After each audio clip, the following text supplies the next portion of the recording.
Hi, this is Neil Walters with HebrewResources.com.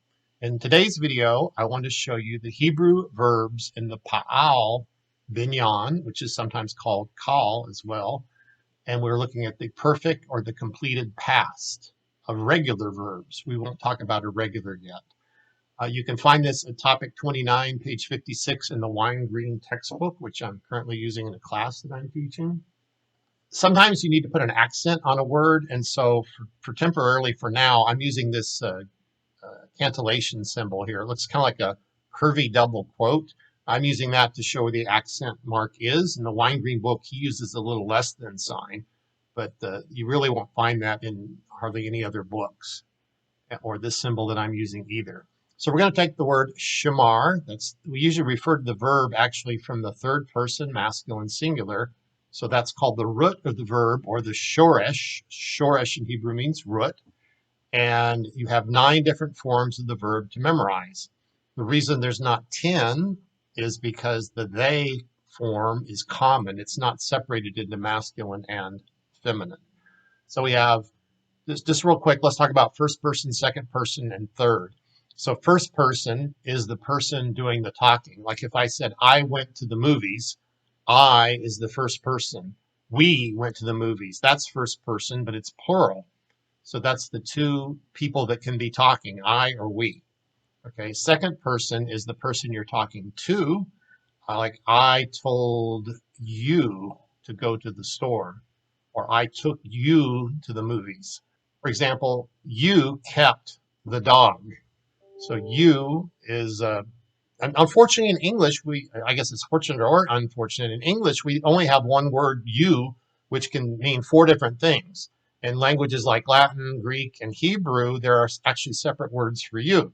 So we have you, masculine, singular, and lots of times you'll see in the books like this, you'll see M dot S dot for masculine, singular, or you can see that from the column I have here, singular, masculine.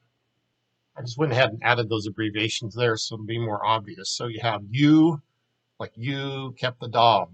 I could be talking to a man or a woman. In English, it'd be the same, but in Hebrew, you have to use different verb endings depending on whether you're talking to a man or woman.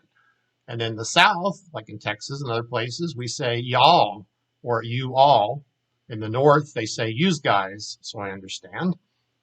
So you all is basically you plural, and then it could be masculine again or feminine.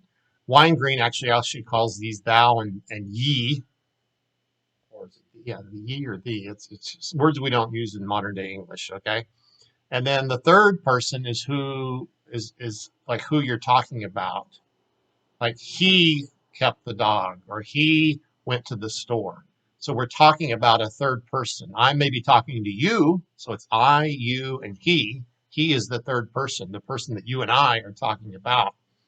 It could be a man or a woman, right? So he went to the store, she went to the store, or they went to the store. And in Hebrew, there is only one form of they as far as the verb endings, okay?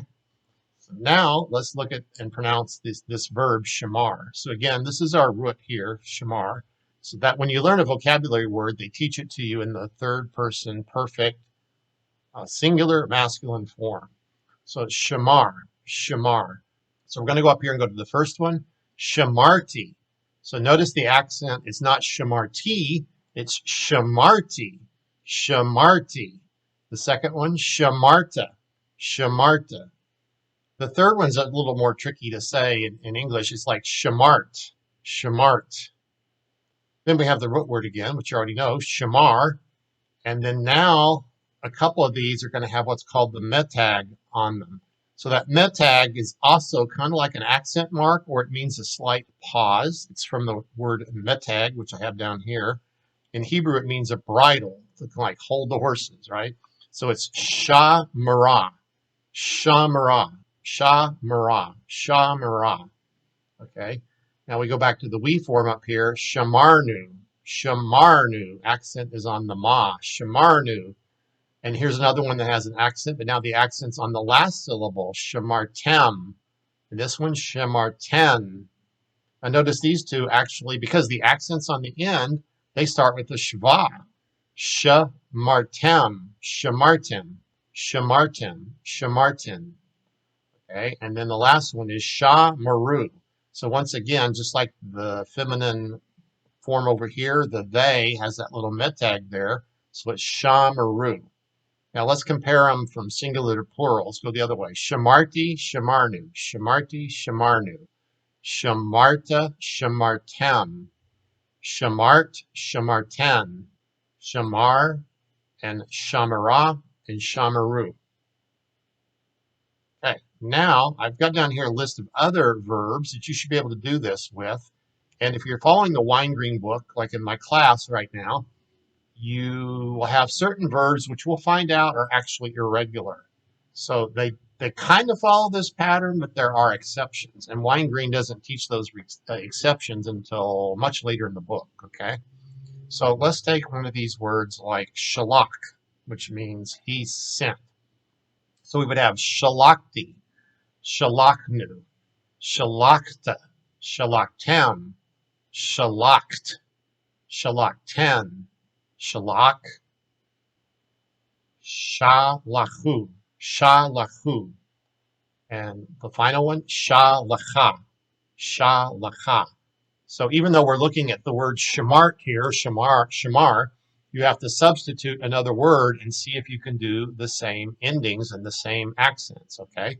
Let's do it with zakar, which is he remembers. So zakar would be, again, the third person singular. Zakarti, zakarnu, zakarta, zakartem, zakart, zakartem, zakar, zakaru, zakara. Those two are a little tricky at first, the ones with the mid tag, okay? Let's take karat, means he cut. The first one, karati, karatnu, karata, karatem, karat, karaten, karat, karatu, and karata. And we're just going to keep going here. Yada is he knew, or he knew. So yadati, yadanu, yadata, yadatim, yadat, yadaten. Did I say up here yadatem? I don't know if I put the accent in the right place, just to be sure. Yada, yada'u, and yada'a. The word achal is he ate. Achalti, achalnu, achalta, achaltem, achalt, achalten, achal, achalu, achala. I think you're starting to get the pattern. We're going to go ahead and do a couple more because it's just important to repeat and to hear these sounds, okay? The word halak, halakti, halaknu, halakta, halaktem, halakt, halakten, halak, halachu, and halacha. Next one, amar, amarti, amarnu, amarta, amartem, amart, amarten, amar, amaru, amara. Next one, amad, is he stood. Amadati, amadnu, amadata, amadtem, amadat, amadten, amad, amadu, and amada. The word bachar is he chose. Bacharti, bacharnu, bacharta, bachartem, bachart, bacharten, bachar, bacharu, and bachara. The final one, mashal, is he ruled. Mashalti, mashalnu. No, I said that one wrong. Mashalti, mashalnu, mashalta, mashaltem, mashalt, mashalten, mashal, mashalu, mashallah. So there you have the Paal binyan in Biblical Hebrew. I'm currently going through the Weingreen Biblical Hebrew book with some of the people in my synagogue, and I'm thinking about opening this to the public maybe in January and in the fall, like two semesters a year. And if you want to see if I'm currently doing that and currently offering it, please go to the website that's listed below the video or go to HebrewResources.com, and I'll probably create a page like /Weingreen or /Biblical Hebrew, which I'll also put that below the video. I can't guarantee how long I'll be doing this. I might get tired of it after a year or two, or I might actually just start creating my own course and deviating from Weingreen more and more as I have more practice with the students in my class. So if this is something you're interested in, like I said, click the link. And if you like the video, of course, we like likes and subscribes to our channel. And I'll see you on the next video.